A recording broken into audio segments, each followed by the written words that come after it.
સવારના 11 વાગ્યે બેંકના કાગળિયા પોતાના હાથમાં લઈને એક વૃદ્ધ વ્યક્તિ બેંકની અંદર આવ્યા. એમણે ખૂબ જ સાદા કપડાં પહેર્યા હતા.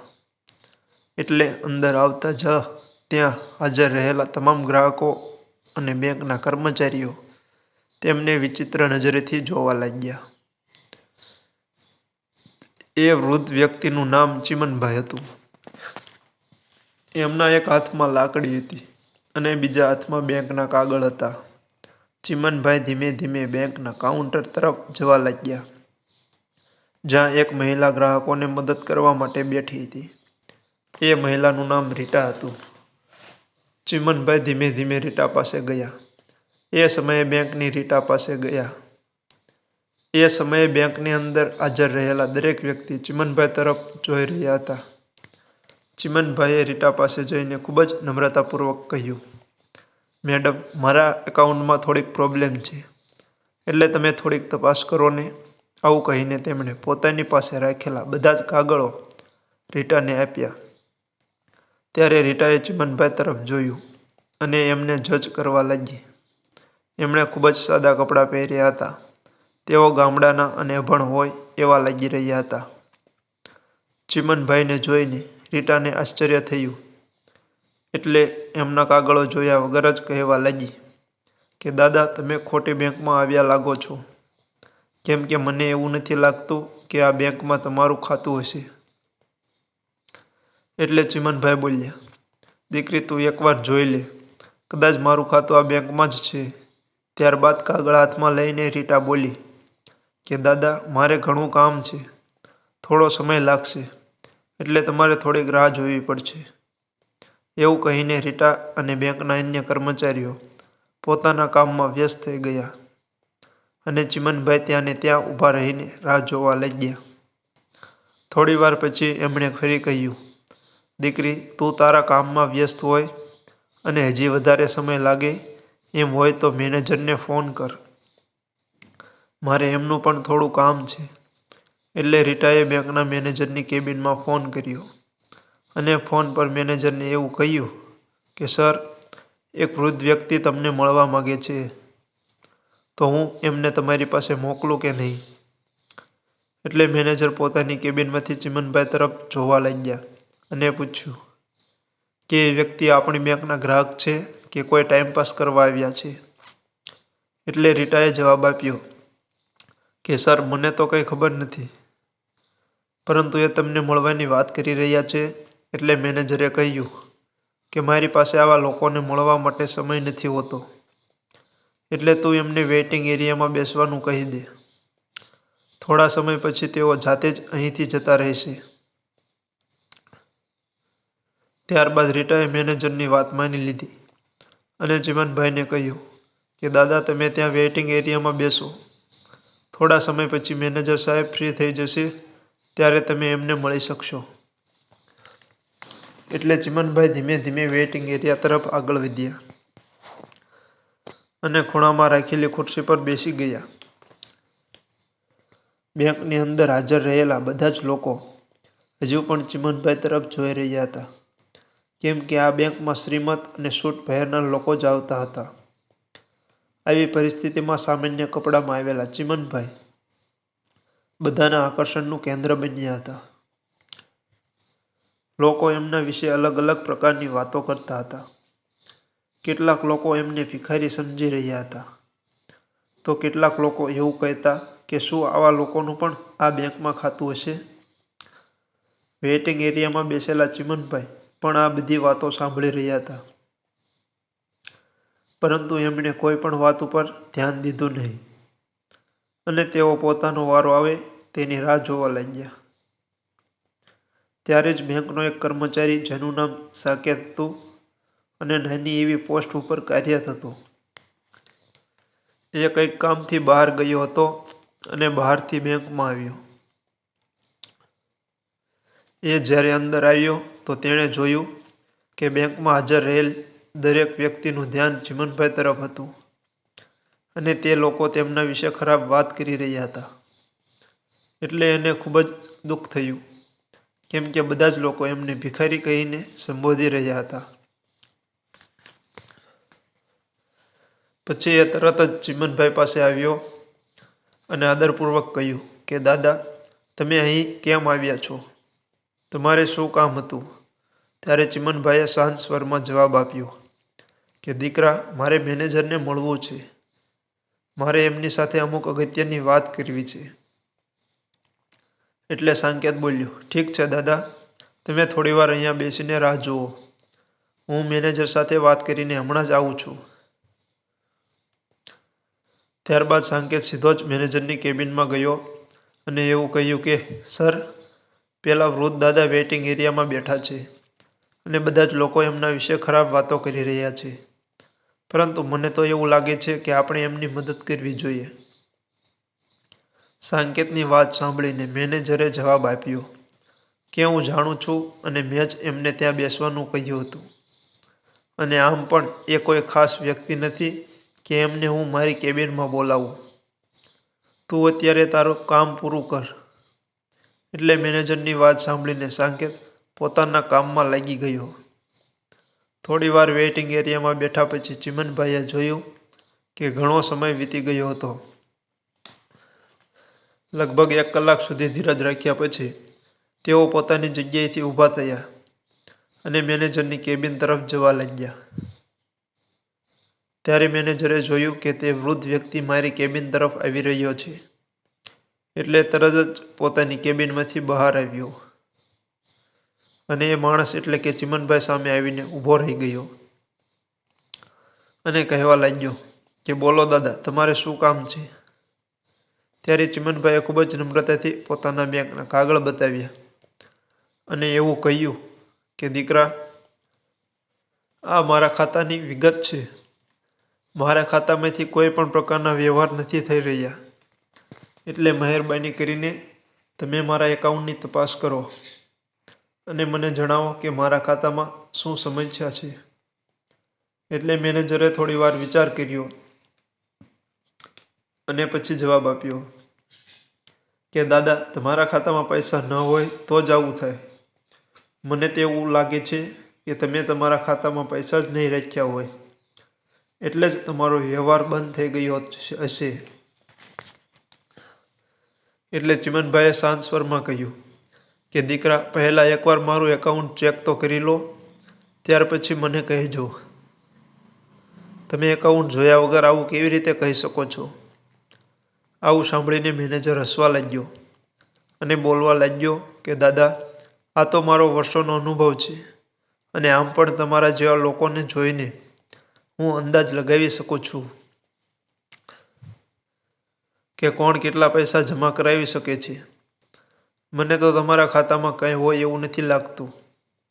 એટલે તમે હવે અહીંથી નીકળી જાઓ, કારણ કે અમારા બધા જ કસ્ટમર તમને જોઈ રહ્યા છે અને બેંકનું વાતાવરણ બગડી રહ્યું છે.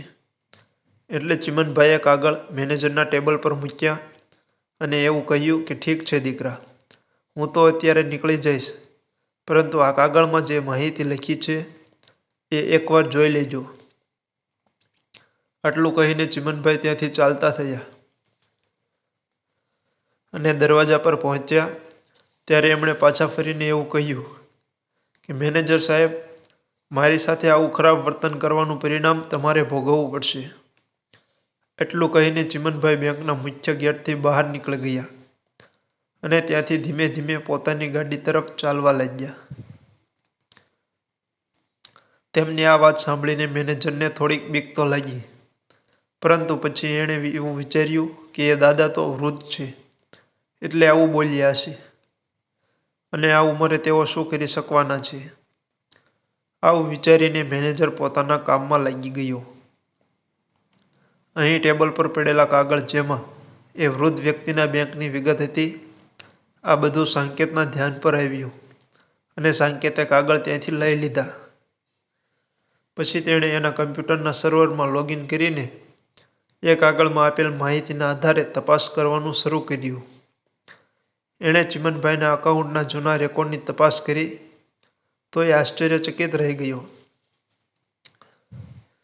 કેમ કે એને જાણવા મળ્યું હતું કે આ વૃદ્ધ વ્યક્તિ બીજું કોઈ નહીં પરંતુ આ બેંકના માલિક હતા, કેમ કે બેંકના મોટાભાગના શેર એમના નામે હતા. આવી બધી માહિતી મળ્યા બાદ સાંકેતે ધ્યાનપૂર્વક બધી વિગત વાંચવાનું શરૂ કર્યું તો એને ખાતરી થઈ ગઈ કે આ વૃદ્ધ વ્યક્તિ જ બેંકના માલિક હતા. મિત્રો, વિડીયોને લાઇક કરી ચેનલને સબસ્ક્રાઇબ જરૂરથી કરી દેજો. ત્યારબાદ એણે રિપોર્ટની એક નકલ કાઢી અને એક નકલ લઈને સીધો જ બેંક મેનેજરની ઓફિસ તરફ આગળ વધ્યો. એ સમયે મેનેજર કોઈ શ્રીમંત ગ્રાહક સાથે વાત કરી રહ્યો હતો અને કોઈ નવી યોજના વિશે સમજાવી રહ્યો હતો.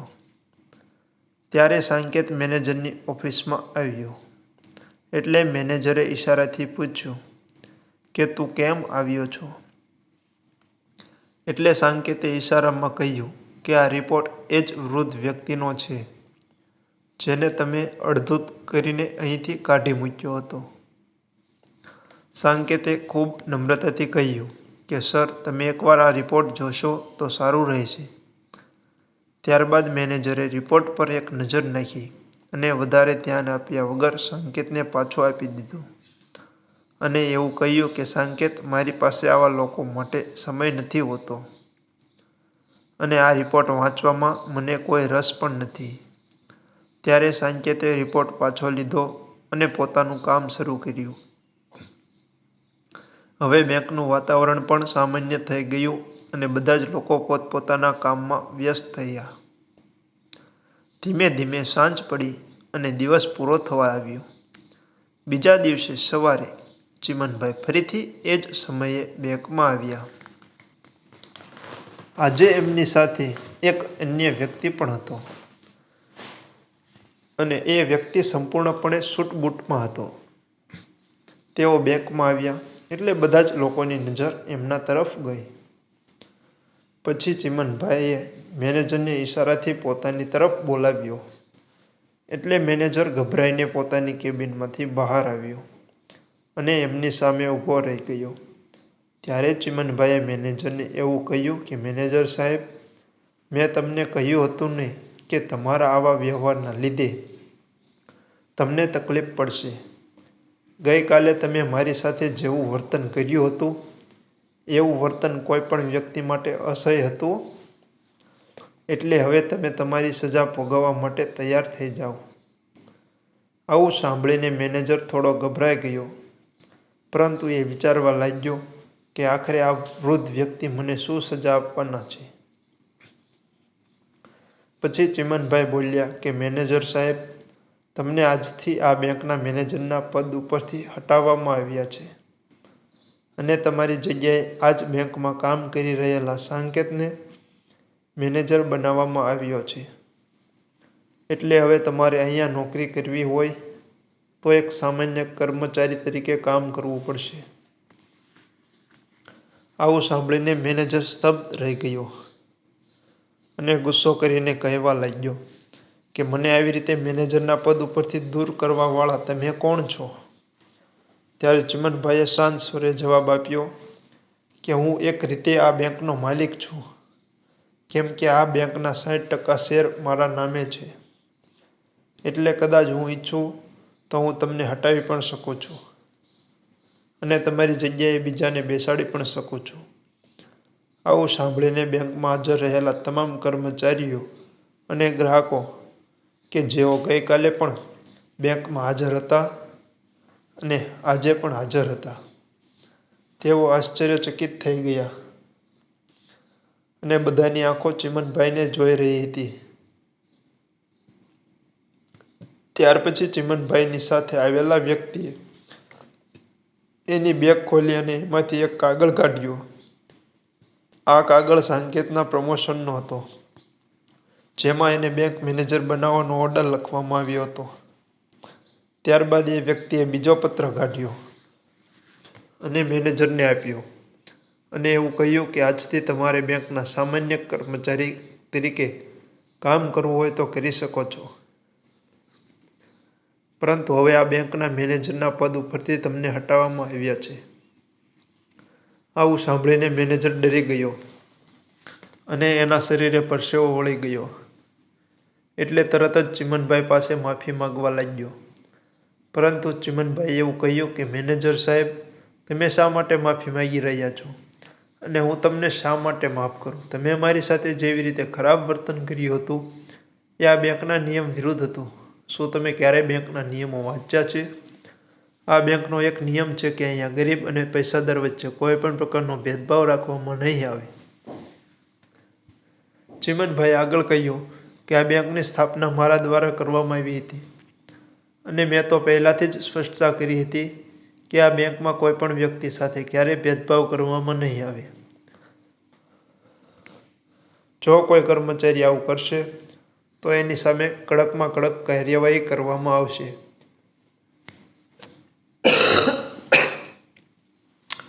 પછી ચીમનભાઈએ કડક અવાજે કહ્યું કે હું તમારા પર દયા કરી રહ્યો છું અને તમને કામ કરવા માટે સક્ષમ છોડી રહ્યો છું. અન્યથા હું તમને મારી બેંકમાંથી પણ દૂર કરી શકું છું. ત્યાર પછી ચીમનભાઈ આગળ બોલ્યા કે આ સાંકેત જે આપણી બેંકમાં કામ કરતો હતો, જેની પાસે કંઈ ન હોવા છતાં પણ એણે આવીને મને પૂછ્યું હતું અને મને મદદ કરવાનો પ્રયાસ કર્યો હતો, એટલે એ જ મેનેજરના પદને લાયક છે. કારણ કે એ ગ્રાહકોને સારી રીતે સમજી શકે છે. એ ગ્રાહકોના કપડાં જોઈને એને જજ નથી કરતો.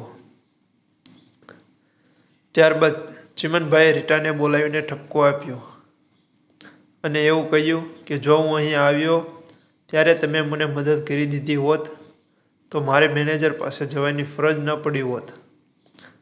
એટલે આજ પછી આ વાતનું ધ્યાન રાખજો કે કોઈ પણ વ્યક્તિ બેંકની અંદર આવે તો એને એના કપડાં જોઈને પારખવાની ભૂલ ન કરતા, પરંતુ એની સમસ્યા સમજવાની કોશિશ કરજો અને શાંતિથી સમાધાન કરજો. કદાચ તમે મને યોગ્ય રીતે સાંભળ્યો હોત તો મારે મેનેજર પાસે જવાની ફરજ ન પડી હોત અને મારું અપમાન ન થયું હોત. ત્યારે રીટાએ હાથ જોડીને માફી માંગી અને એવું કહ્યું કે સાહેબ, મને માફ કરો. મેં ખૂબ મોટી ભૂલ કરી છે, પરંતુ હવે હું તમને વચન આપું છું કે આવી ભૂલ ક્યારેય નહીં કરું. ત્યાર પછી ચીમનભાઈ ત્યાંથી જવા માટે નીકળી ગયા, પરંતુ જતી વખતે એમણે બધા જ કર્મચારીઓને એવું કહ્યું કે તમારે સાંકેત પાસેથી ઘણું બધું શીખવાની જરૂર છે અને તમે એની પાસેથી જેટલું શીખી શકો એટલું શીખવાની કોશિશ કરજો. એ જ તમારા ભવિષ્ય માટે સારું રહેશે. અને હું પણ સમય પર મારા માણસોને